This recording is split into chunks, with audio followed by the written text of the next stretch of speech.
అందరికీ నమస్తే అండి. Good morning. ఈనాడు, ఆంధ్రజ్యోతి, సాక్షి 3 పత్రికల్లో వచ్చిన వార్తలు, వాటిలో వాస్తవాలు అన్నీ కూడా మనం ఈ వీడియోలో చూద్దాం. నేను బయట ఉన్నానన్నమాట, జర్నీలో ఉన్నాను. అందుకని నేను స్క్రీన్ మీద చెప్పట్లా, ల్యాప్టాప్లో మొబైల్తో షూట్ చేసి చెప్తున్నాను. సో కంటెంట్ నచ్చిన వాళ్ళు అయితే మాత్రం సబ్స్క్రైబ్ చేసుకోండి, లైక్ చేయండి. ముందుగా ఈనాడులో బ్యానర్ వర్క్ చూసుకుంటే ప్రగతికి పునాది భోగాపురం. నిన్న చంద్రబాబు నాయుడు గారు అనకాపల్లి జిల్లా, అలాగే ఈ భోగాపురం, ఈ విజయనగరం జిల్లా ఇవన్నీ కూడా పర్యటించారు, ఉత్తరాంధ్రలో పర్యటించారనమాట. ఆ సందర్భంగా ఆయన పర్యటన హైలైట్ చేస్తూ ఈనాడులో బ్యానర్ వార్త వచ్చింది. ప్రగతికి పునాది భోగాపురం, అంతర్జాతీయ విమానాశ్రయం నా కళ, 2026 జూన్ నాటికి సాకారం చేస్తా, ఎయిర్పోర్ట్ నిర్మాణంపై సమీక్షలో సీఎం చంద్రబాబు. విజయనగరం జిల్లా భోగాపురంలో అంతర్జాతీయ విమానాశ్రయం నిర్మాణం తన కళ అని, దాన్ని సాకారం చేసుకునే అవకాశం ఇప్పుడు వచ్చిందని ముఖ్యమంత్రి చంద్రబాబు నాయుడు పేర్కొన్నారు. భవిష్యత్తులో ఈ విమానాశ్రయం రాష్ట్రానికి పెద్ద ఆస్తిగా, ఈ ప్రాంతంలో ఎంతో అభివృద్ధి చెందే నగరంగా మారుతుందని ఆకాంక్షించారు. దీని రాకతో తొలి దశలో విశాఖపట్నం, విజయనగరం, మలి దశలో శ్రీకాకుళం జిల్లాలు కలిసిపోతాయని, ఈ ప్రాంతం ఆర్థిక కేంద్రంగా, పారిశ్రామిక అభివృద్ధికి పెట్టని కోటగా మారే అవకాశం ఉందని పేర్కొన్నారు. చెప్పిన మాటలన్నీ బాగున్నాయి. ఇవన్నీ కూడా సాకారం అయితే నిజంగానే బాగుంటుంది. ఉత్తరాంధ్ర దశ తిరిగిపోద్ది. చూడండి, శంషాబాద్ ఎయిర్పోర్ట్ వచ్చిన తర్వాత ఆ ఏరియా మొత్తం మారిపోయింది. శంషాబాద్ ఎయిర్పోర్ట్ వచ్చిన తర్వాత హైదరాబాద్లో రాజేంద్ర నగరు, లంగర్ హౌజ్, ఆ ఏరియాలు శివారు ప్రాంతాలుగా ఉండేవి. ఎవరు పట్టించుకునేవాళ్ళు కాదు అంతకుముందు, శంషాబాద్ ఎయిర్పోర్ట్ రాకముందు. కానీ ఎప్పుడైతే శంషాబాద్ ఎయిర్పోర్ట్ కట్టారో, ఆ తర్వాత ఈ పివి ఎక్స్ప్రెస్ హైవే కట్టారో, ఆ తర్వాత ఆ ఏరియా మొత్తం రూపురేఖలు మారిపోయినాయి. ఆ షాద్ నగర్ వరకు మొత్తం రూపురేఖలు మారిపోయి రియల్ ఎస్టేటు, అది ఇది పరిశ్రమలు అన్నీ వచ్చేసాయి. సో అలాగే ఇక్కడ కూడా అంతర్జాతీయ విమానాశ్రయం భోగాపురంలో వస్తే, ఆల్రెడీ వైజాగ్ డెవలప్ అయింది కాబట్టి ఇక విజయనగరము ప్లస్ శ్రీకాకుళము ఇవి డెవలప్ అయ్యే ఛాన్స్ ఉంటుంది. సో అందుకే ఇది త్వరగా పూర్తి అవ్వాలని నేను కూడా, ఒక ఉత్తరాంధ్ర వాడిగా నేను కూడా చాలా గట్టిగా కోరుకుంటున్నాను.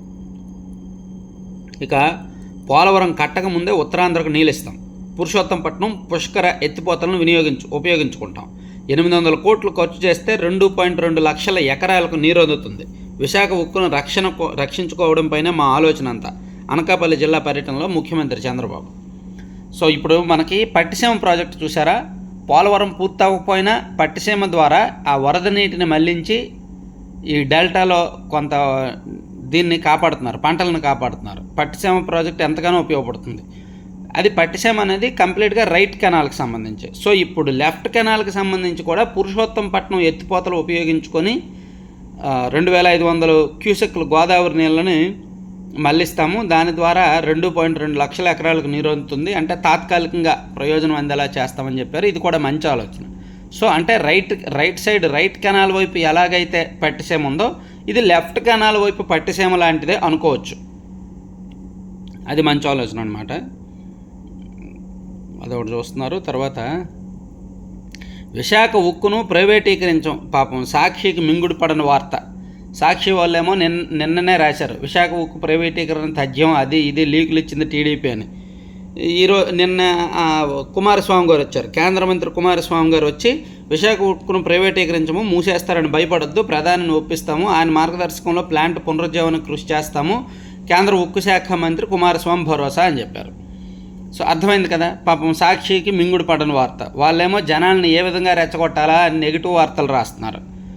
అయినా అదేంటో నాకు సిగ్గు రాదు. వాళ్ళకి నెగిటివ్ వార్తలు రాసి విషయం చెమ్ముతున్నారు. అరే మేము అబద్ధాలు రాస్తున్నాము, ఈ అబద్ధ బతుకులో ఇంకా ఎన్నాళ్ళు ఉంటామని సిగ్గు రాదు. ఈరోజు కూడా ఒక వార్త రాశారు చూడండి. ఎలక్షన్స్ అయిపోయాక కుప్పంలో చంద్రబాబు ఓడిపోతున్నాడు అని చెప్పి తెగ రాసుకొచ్చారు కదా. నిజంగా కుప్పంలో చంద్రబాబు గెలిచిన తర్వాత వీళ్ళ మొహం ఎక్కడ పెట్టుకున్నారు? సిగ్గు వదిలేశారు. వైసీపీ 175 గెలుస్తుంది, అధికారంలోకి వచ్చేస్తుంది అని రాశారు. కానీ లేదు, సిగ్గు వదిలేశారు. ఆ తర్వాత ఎలక్షన్లకు ముందు బీజేపీ, టీడీపీ, జనసేన కలవు. జనసేన వాళ్ళు 50 సీట్లు అడుగుతున్నారు, బీజేపీ వాళ్ళు 25 సీట్లు అడుగుతున్నారు, మిగిలిన 100 సీట్లే టీడీపీకి మిగులుతాయి అని చెప్పి రాసుకొచ్చారు. కానీ సిగ్గు వదిలేశారు, అది జరగలేదు. ఇప్పుడు చూడండి, ఒక్కరికే వందనం, అందరికీ ఎగనామం, తల్లికి వందనం పథకంపై కూటమి ప్రభుత్వం యూటర్ను, ఇంట్లో ఎంతమంది ఉంటే అంతమందికి ఇస్తామని ఎన్నికల్లో హామీ అని ఇచ్చారు. ఆ పథకం ఇచ్చే వరకు ఆగొచ్చుగా. ఆ జీవోలో ఏముందో పూర్తిగా చదవచ్చుగా. సో ఆ జీవోలో ఏముందో పూర్తిగా చదవాలి కదా. నిజంగా ఈ తల్లికి వందనంలో ఇంటికి ఒకరికే ఇస్తే, ఒక తల్లి ఇద్దరు పిల్లల్ని స్కూలుకు పంపిస్తే ఇద్దరికీ ఇస్తాము అని గతంలో చంద్రబాబు గారు హామీ ఇచ్చారు. లేదు, ఒక తల్లి ఇద్దరు పిల్లల్ని స్కూలుకి పంపిస్తే ఆ తల్లికి మాత్రమే, ఒకరికి మాత్రమే ఇస్తారు అంటే సేమ్ గత ప్రభుత్వం ఇచ్చినట్టే వీళ్ళు కూడా ఇచ్చినట్టు, వీళ్ళు ఎన్నికల హామీ విస్మరించినట్టు. సో అప్పుడు ఇలా రాసుకోవచ్చు కదా, ముందే కూసింది కోయిలని ఎందుకు ఈ తొందరపడడం. ఇప్పుడు రిజల్ట్స్ రాకముందల్లా కుప్పంలో చంద్రబాబు గారు ఓడిపోతారని డబ్బా కొట్టారు, ఆయన గెలిచారు. సో తర్వాత ఏం చేశారు? సో అందుకే ఈ తల్లికి వందనం అనే పథకం స్టార్ట్ అయ్యే వరకు ఆగాలి. ఆ పథకం ప్రారంభమైన తర్వాత అప్పుడు నిజంగా ఇలాగే చేస్తే అప్పుడు కూటమి ప్రభుత్వాన్ని ఆడుకోవాలి. ముందే రాసేయడం వలన ఒకవేళ ప్రభుత్వం కనుక ఒక ఇంట్లో ఇద్దరుంటే ఇద్దరికి ఇచ్చారనుకో, అప్పుడు వీళ్ళు రాసింది అబద్ధం అయిపోద్ది కదా. ఎందుకు అబద్ధాలు రాయడం? ముందే అబద్ధాలు ఎందుకు రాసేయడం? సిగ్గుండాలి కదా మనిషి జన్మకి. అరే ఒకసారి కొడితే సిగ్గుండాలి. అసలు నిజంగా సిగ్గు లజ్జ లేకుండా ఎలా ఉంటాం మనం? అంటే టు బి ఫ్రాంక్, ఆనెస్ట్గా ఆలోచించండి. మనం అబద్ధం చెప్పి దొరికిపోతే బయటకు వెళ్ళడానికి సిగ్గుపడతాం, వాళ్ళ మొహం చూడడానికి సిగ్గుపడతాం. అరే వీళ్ళు అబద్ధం చెప్పి దొరికిపోయానని నామోషిగా ఉంటుంది. కానీ ఈ పత్రిక అది ఉండదు. వీళ్ళు రాసేయి అబద్ధాలు అని ప్రూవ్ అయిపోతాయి, అయినా సరే ఉండదు. ఎన్ని విషయాల్లో ప్రూవ్ అయిందో, ఎన్నికల టైంలో, రాజకీయ వార్తల్లో, రాజకీయ విశ్లేషణల్లో, ఈ పథకాల్లో ఎన్ని విషయాల్లో ప్రూవ్ అయిందో తప్పుడు వార్తలని, అయినా సరే సిగ్గు ఉండదు.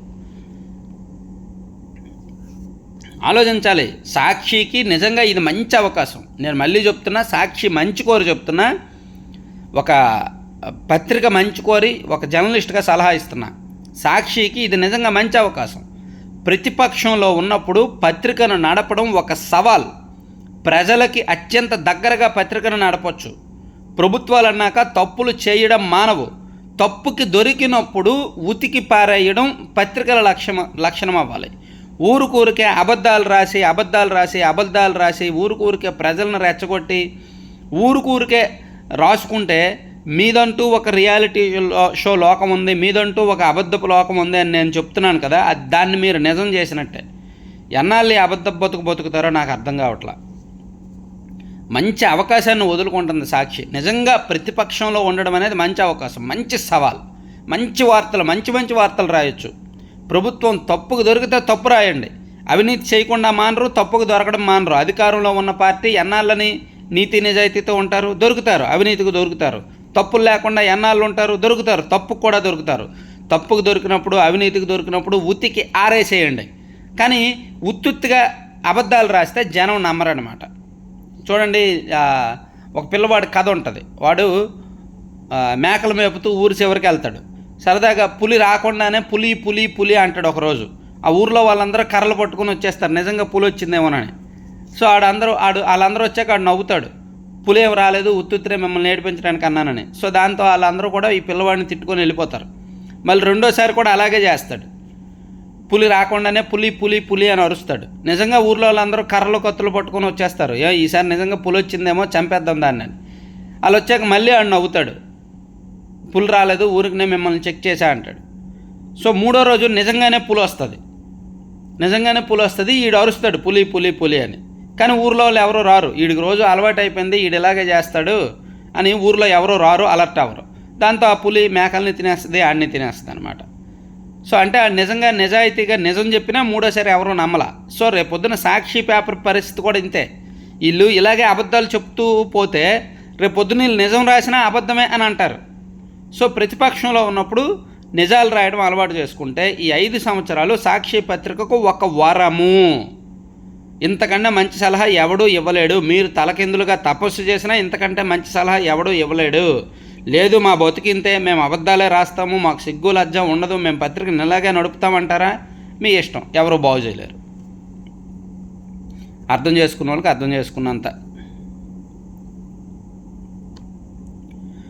సో ఆ తల్లికి వందనం వచ్చే వరకు ఆగితే బాగుండేది. ఆ జీవోలో ఒక లైన్ పట్టుకొని చాట భారతం అంత రాశాకంటే. రాష్ట్ర ప్రభుత్వ వాటా 10% తగ్గించేలా కేంద్రాన్ని కోరతాం. రహదారుల నిర్మాణం చేపట్టే బాధ్యత తీసుకుంటా. పంచాయతీరాజ్ గ్రామీణాభివృద్ధి శాఖ మంత్రి పవన్ కళ్యాణ్. రాష్ట్రంలో ఏషియన్ ఇన్ఫ్రాస్ట్రక్చర్ ఇన్వెస్ట్మెంట్ బ్యాంక్ రుణ సహాయంతో చేపడుతున్న గ్రామీణ రహదారుల అభివృద్ధికి ప్రాజెక్టుకు రాష్ట్ర వాటా నిధులు 30% నుంచి 10% తగ్గించాల్సిందిగా కేంద్ర ప్రభుత్వాన్ని కోరతామని పంచాయతీరాజ్ గ్రామీణాభివృద్ధి శాఖ మంత్రి ఉప ముఖ్యమంత్రి పవన్ కళ్యాణ్ పేర్కొన్నారు. మంచి విషయమేగా. యాక్చువల్లీ దీనిలో మన రాష్ట్ర ప్రభుత్వ వాటా 30%, కేంద్రం వాటా 70% ఉంటుంది కదా. సో దీన్ని 30 నుంచి మేము 20% ఇస్తాము, మీరు ఒక 10% ఎక్స్ట్రా ఇవ్వండి అని కోరతామన్నారు. అది మంచి విషయం. తద్వారా రాష్ట్రానికి కొంచెం తక్కువ ఖర్చు అవుద్ది, పనులు ఎక్కువ అవుతాయి అన్నమాట. అలాగే నిన్న ఐఏఎస్ ఐపీఎస్ అధికారుల బదిలీ జరిగింది. పెద్ద ఎత్తున కీలకమైన బదిలీలు, కీలకమైన పోస్టింగ్లు వేశారనమాట. అది మంచిదే. తర్వాత పిట్టల్లా రాలిపోతున్న గిరిజన విద్యార్థులు 2023-24లో 66 మంది మృతి, జ్వరం బారిన పడి 12 మంది, కడుపు తల గొంతు నొప్పికి 11 మంది బలంట. బా, చాలా దారుణం అండి. జ్వరం వచ్చి 12 మంది చనిపోయారంట. ఇంకా ఎక్కడున్నామండి మనం? జ్వరం వచ్చి 12 మంది పిల్లలు చనిపోయారంట, గిరిజన విద్యార్థులు. కడుపు తల గొంతు నొప్పితో 11 మంది చనిపోయారంట. తర్వాత ఇద్దరూ వద్దు, అమెరికాలో బైడెన్ ట్రంప్లపై వ్యతిరేకత, తొలిసారిగా అధ్యక్ష అభ్యర్థుల సంక్షోభాన్ని ఎదుర్కొంటున్న అగ్రరాజ్యం. బైడెన్ అయితే గెలుపు కష్టమేనంటున్న నిధుల సేకరణకర్త క్లూనీ. భారత సంతతి ప్రజల్లోనూ 19% తగ్గిన ఆదరణ. యాక్చువల్లీ ఈసారి బైడెన్ మీద వ్యతిరేకత ఉందన్నమాట వాస్తవమే. అయితే ట్రంప్ కూడా అంత అనుకూలంగా లేదు అంటున్నారు. సో ఇది ఆసక్తికరంగా మారింది. అమెరికా అధ్యక్ష ఎన్నికలు చాలా ఆసక్తికరంగా ఉంటాయండి. దాని మీద వీడియోస్ చేయమంటే చేస్తా, చేయండి, ఇంట్రెస్ట్గా ఉంటాయి. అంటే అక్కడ రాజకీయాలు, అక్కడ అధ్యక్ష ఎన్నికలు చాలా ఆసక్తికరంగా ఉంటాయి. మీరందరూ ఇంట్రెస్ట్ చూపిస్తే చేస్తాను. ఎందుకంటే నేను అక్కడ ఎన్నికల సరళ మీద స్టడీ చేశాను గతంలో. గ్రామీణ రోడ్లకు జగన్ ఉరి. 4,976 కోట్ల పనులు, 3,793 కోట్ల కుదింపు. 200 రహదారుల పనులు వెనక్కి, వాటా నిధులు ఇవ్వాల్సి వస్తుందని భయం. ఏషియన్ బ్యాంక్ రుణం తగ్గించుకున్న గత ప్రభుత్వం చేసిన నిర్వాహకాలన్నీ రాసే కొద్దీ బాధ, కోపం రావడం తప్ప ఇంకేం చేయలేం. విశ్రాంతి జడ్జీలకు బకాయిలపై ఇంత జాప్యమా? ఆగస్టు 23 స్వయంగా విచారణకు హాజరవ్వండి. ఏపీ సహా 16 రాష్ట్రాల సీఎస్లకు సుప్రీంకోర్టు సమన్లు.